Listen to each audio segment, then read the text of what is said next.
네, 안녕하세요. 12월 21일 화요일 짱목과 말씀 수다의 시간입니다. 오늘도 이 성탄절 부근에서 함께 말씀을 만나시는 우리 여러분들을 환영하고 사랑하고 축복합니다. 제가 코를 만지는 우리는 계속 여기가 가질가질하고 재치기 날 것 같아가지고 그래서 만지고 있는 겁니다. 이렇게 설교할 때도 좀 이렇게 그런 자꾸 이렇게 버릇이 드는데 자꾸 재치기를 하려고 그래서 그래요. 네, 누가복음 1장 26절부터 38절의 내용의 말씀입니다. 우리 하나님 말씀을 보시겠습니다. 여섯째 달에 천사 가브리엘이 하나님의 보내심을 받아 갈릴리 나사렛이란 동네에 가서 다윗의 자손 요셉이라 하는 사람과 약혼한 처녀에게 이르니 그 처녀의 이름은 마리아라.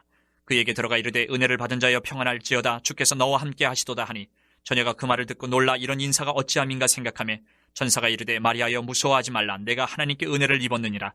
보라 내가 잉태하여 아들을 낳으리니 그 이름을 예수라 하라. 그가 큰 자가 되고 지극히 높으신 이의 아들이라 일컬어질 것이요 주 하나님께서 그 조상 다윗의 왕위를 그에게 주시리니 영원히 야곱의 집을 왕으로 다스리실 것이며 그 나라가 무궁하리라. 마리아가 천사에게 말하되 나는 남자를 알지 못하니 어찌 이 일이 있으리이까. 천사가 대답하여 이르되 성령이 내게 임하시고 지극히 높으신 이의 능력이 너를 덮으시리니 이러므로 나실 바 거룩한 이는 하나님의 아들이라 일컬어지리라.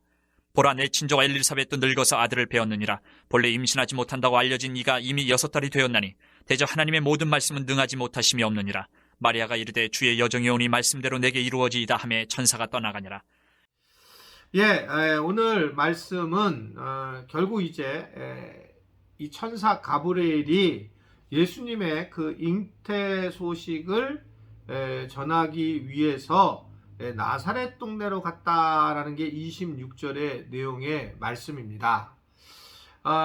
결국 이 가브리엘은 이 예수님의 탄생을 그냥 툭 하고 이야기한 것이 아니라 사실은 잘 세밀하게 설명을 하고 있는 그런 모습이에요.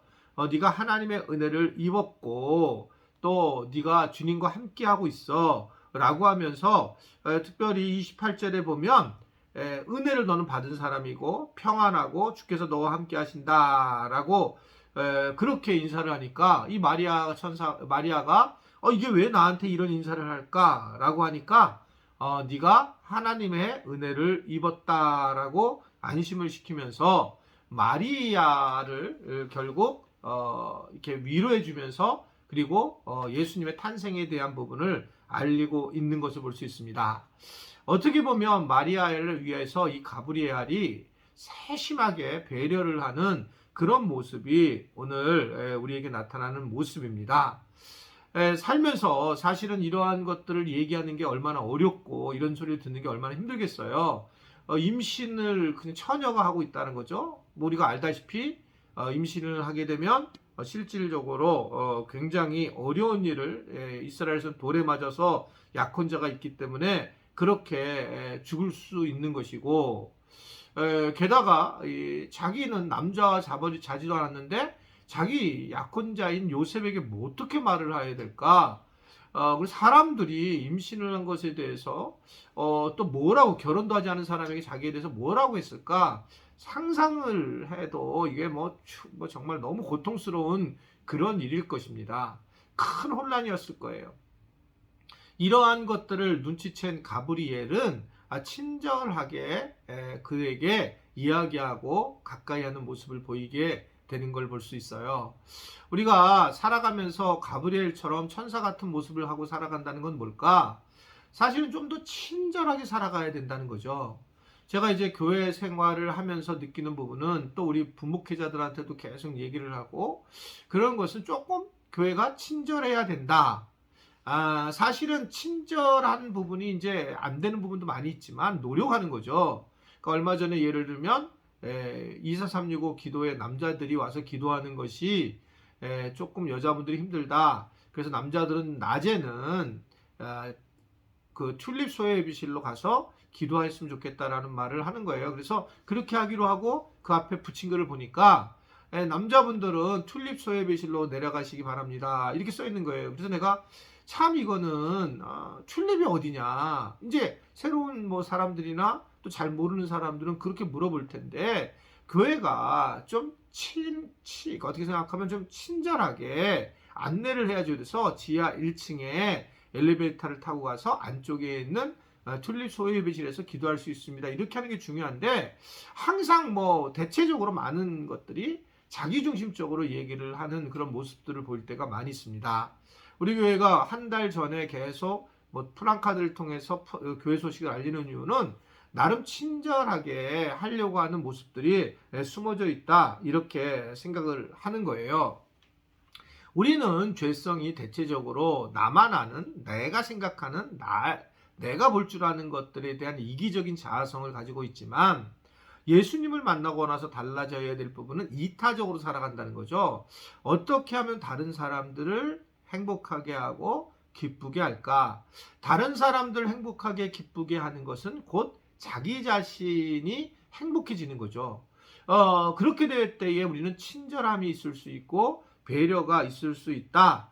그래서 그런 면에서 우리는 더 하나님을 잘 이해할 수 있는 부분이라는 겁니다. 하나님도 이 가브리엘의 모습을 보게 되면 굉장히 친절하신 분이시고 우리와 충분히 대화와 또 우리와 충분히 인격자로서 하나님과 관계를 할 수 있다라고 하는 걸 보여주는 부분이 바로 여기에 있는 겁니다. 그래서 하나님은 사실 우리에게 많은 부분들을 보여주고 알려주지만 우리가 그렇게 살지 못한다는 거죠. 예레미야를 우리가 봤었잖아요. 예레미야의 핵심이 뭡니까? 계속 하나님이 이스라엘 백성들에게 예고하고 알려주고 배신하지 말라, 멸망할 거다. 계속 반복적으로 얘기를 하고 두렵게 하고 또 사랑하는 마음도 전하고, 그런데 이게 계속되는 반복 때문에 결국은 이들이 하나님의 말씀을 듣지 않고 자기 옳은 대로 행하면서 죄를 범하고 강팍한 마음, 악한 마음을 갖고 있는 모습들을 보이게 되는 것을 우리는 알고 있습니다. 그래서 우리가 하나님을 좀 더 깊이 알고 또 하나님과 친밀해지는 그런 모습들을 보이는 것이 중요하다. 왜냐? 하나님도 그렇게 우리에게 배려를 하려고 하는 모습, 우리에게 계속 무엇인가 알리려고 하는 모습을 가지고 계시기 때문에 그렇습니다. 오늘 하루 살아갈 때도 마찬가지예요. 다른 사람에게 어떻게 친절하게 살아갈까? 제가 그런 말씀을 드린 적이 있잖아요. 내가 하루에 한 사람에게만 감사하다는 마음, 세 사람에게 해본 적이 있는데 너무 많은 것 같고 한 사람에게만이라도 감사한다라는 말을 들어본다라고 생각하는 거. 그러니까 누구한테 정말 감사해요 이런 소리를 만약에 듣게 산다면 아주 성공적으로 사는 거라고 보여져요. 내가 감사하는 것보다 누구에게 감사를 듣는 거. 그래서 식당에 가서도 누가 뭐를 했을 때 감사하다, 또는 회사에 갔을 때도 감사하다, 가족들에게도 감사하다는 소리를 만약에 한 명에게만 듣는다도 그 감사는 질적으로 다른 감사예요. 우리가 스스로 고백하는 감사와 다르다는 거죠. 자, 어떻든 이 마리아는 이러한 가브리엘의 배려를 통해서 그가 소식을 듣고 난 다음에 이것을 믿음으로 받아들이는 것입니다. 그 이전에 성령으로 잉태됐다는 말을 들은 적도 없는 그가 하나님의 말씀을 능력이 있다는 걸 분명히 믿고 있기 때문에 그 고백을 하면서 받아들이라는 거죠. 그래서 믿음은 순종이다 이렇게 정리할 수 있어요. 믿음을 가진 사람들은 순종하는 사람들이다. 순종이라 이 의미는 때로는 이해가 안 돼도 믿음을 가지고 받아들이면서 하나님이 일하시도록 여는 그런 모습이라는 거죠. 교회에서 때로 우리는 순종하지 못할 일들을 경험할 때도 있지만 그냥 기본적으로 순종하는 마음을 갖고 하나님께서 순종하는 마음을 갖고 사는 것 자체가 믿음의 삶이라고 하는 것을 생각할 수가 있습니다. 사실은 교회는 똑똑한 사람들이 다니는 게 아니라 순종하는 사람들이 다니는 곳이에요. 그러면서 순종하면서 때로는 이해가 안 되는 것들이 있겠지만 그때마다 기도하고 다시 우리가 믿음으로 세워지는 것이 중요하다. 마리아는 하나님을 말씀을 신뢰했습니다. 그래서 그는 믿음과 순종하는 그런 것을 통해서 예수님을 받아들이는 놀라운 일에 참여하는 겁니다. 성탄절도 바로 이 마리아의 이러한 믿음과 순종을 통해서 우리에게 임하게 된 거랑 마찬가지잖아요. 오늘 우리가 세상을 살아가면서 똑같이 살아갈 때에 순종하는 마음이 있고 비판하는 마음이 있는데 순종하는 마음으로 살면서 믿음에 대한 성장이 있기를 바라고 또 믿음의 성장을 통해서 예수님을 우리 안에서 품는 그러한 마리아와 같은 은혜들이 곳곳에 있기를 주님의 이름으로 축원해 드립니다. 아무쪼록 오늘도 이제 성탄절이 가까이 왔는데 최선을 다해서 다른 사람들에게 감사하는 소리를 듣기도 하고 또한 이타적으로 살면서 예수님을 곳곳에 전하는 우리 모든 지체들이 되기를 주님의 이름으로 축원해 드립니다. 기도하겠습니다.